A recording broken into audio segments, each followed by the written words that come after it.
Hi everybody, Busy Banty here, checking in. Sorry to say that we have some bad news, that our sweet little Pippi, the Speckled Sussex, she passed away 2 days ago. And so I put together a little slideshow of her life to celebrate her brief time here. She was 10 months old, just 2 months shy of her 1-year birthday. And so let's begin. This is the first day that we got our chicks in the mail. We got them from Cackle Hatchery, and you order them. They come in a little box. Most of the time they do well, and unfortunately, right away we noticed that one of them wasn't doing too well, and there's a red arrow pointing at Pippi. So I immediately went to work trying to find out how to help her. And after some research online, I found out that she had a condition called split wing. And so I started working hard to help her out. Found out that if you tape up their wing with a figure 8 bandage, it can help with that split wing condition. It's not a genetic condition, so it kind of happens sometimes with chicks when they don't get enough maybe nutrition, or they struggle to get out, or they encounter some trouble along the way with being trampled or something like that, and they get weak and can't get enough food. So she was using her wings to support herself. It turned out that her one of her legs was also not working well. But with after 2 days of bandaging her wings, they went back to pretty much normal, and she still had a little limp, so we would work on her leg, but she was getting stronger every day. She was smaller than her flock mates. This is another speckled Sussex here. That was hatched at the same time that she was, so you can see the size difference. But she did eventually catch up. Kind of hard to see here, but this is a picture from the top of our wooden brooder box that we made. And on this side, we quarantined Pippi with a screen from that we got. It was for a camper. And so we could take it in and out, and we basically braced it in there and kept her food and water on this side. She had her own heat lamp. Both sides had hanging heat lamps, and the other 15 chicks were on this side. As she grew, then we started letting her be with the other flock mates, because they were, if we put them in together in the brooder box, she would get trampled because they were so much bigger than her. But it worked out pretty well to bring them outside because they were more interested in their surroundings, and it was all different and a little scary, so they weren't interested in attacking the chick that wasn't in with them, and it was just a good way of getting them acquainted with one another under supervision. And we would bring them out once or twice a day. I bring her out with just 2 or 3, maybe 4 hens of other chicks rather at the most during that time. And she kept getting stronger and growing. Here she is 18 days old. In the background there are 2 hens you can see from our first flock. They were about a year older, and so we kept them in the coop whenever we brought the babies out. Here's Pippi when she's 2 months old. She grew fast and did well. Pretty soon, she was strong enough to be with the rest of the flock in a larger space, so we converted the brooder box into a temporary hen house. We put a fence and a gate in between the older hens and their area in the coop, and then made a space for the babies to be.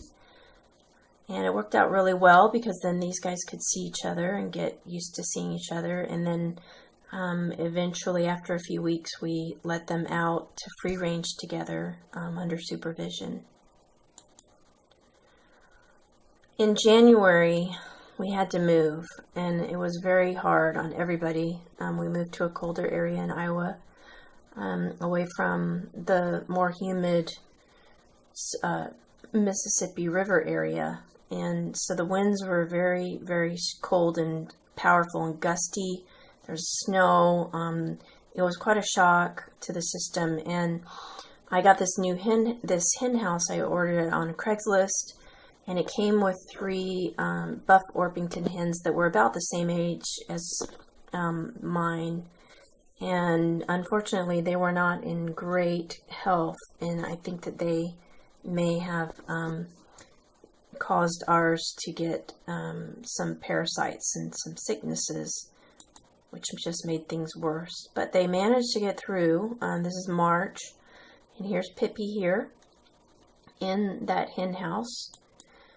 It was so cold we couldn't work on building a new one until the weather cleared up. That was pretty recently. Here she is, 8 months old. We had a heat lamp in the red hen house to keep them warm even during the day. And Pippi, in some of these pictures, if you look closely, you can see on her comb that she was suffering from some frostbite. They all suffered from frostbite a little bit. You can see it right there. And anyway, she did turn out to be a very pretty girl, and she laid eggs and was about the same size as the others. And then finally, in the end of April and May, we were able to build a new hen house from a shed kit that we got from Menards. My husband did all this work. These are 2 doors that open and shut. We eventually put a little pop door on there for them to get in and out. But this is the first day that they were able to use the hen house, and that morning I treated all of the flock for mites and lice with ivermectin. Now, I researched how to do that because they had several different kinds of parasites going on, and so I couldn't just use like natural approaches like apple cider vinegar and diatomaceous earth that everybody always promotes, because there's just too much for them. So I wanted to do a hardcore, just more powerful treatment. So I looked up treatments, and I got this ivermectin, and the advice was for this particular kind is a cattle pour-on, that you use about 6 drops for a regular size hen. So on May 7th, that morning, I treated each hen with about 6 or 7 drops to the back of the neck. And then they were allowed to move in that night. The next morning, we woke up and just beheld this beautiful sight, a promising sign. The next morning, it was a double rainbow right over the hen house. But I didn't know it at the time, that Pippi had, a few days before this, had just kind of recovered from a condition called sauerkraut. I wish I had checked my my journal, which I'd kept notes, that she had that condition, but I was eager to get them in and out of the quarantine room in the house.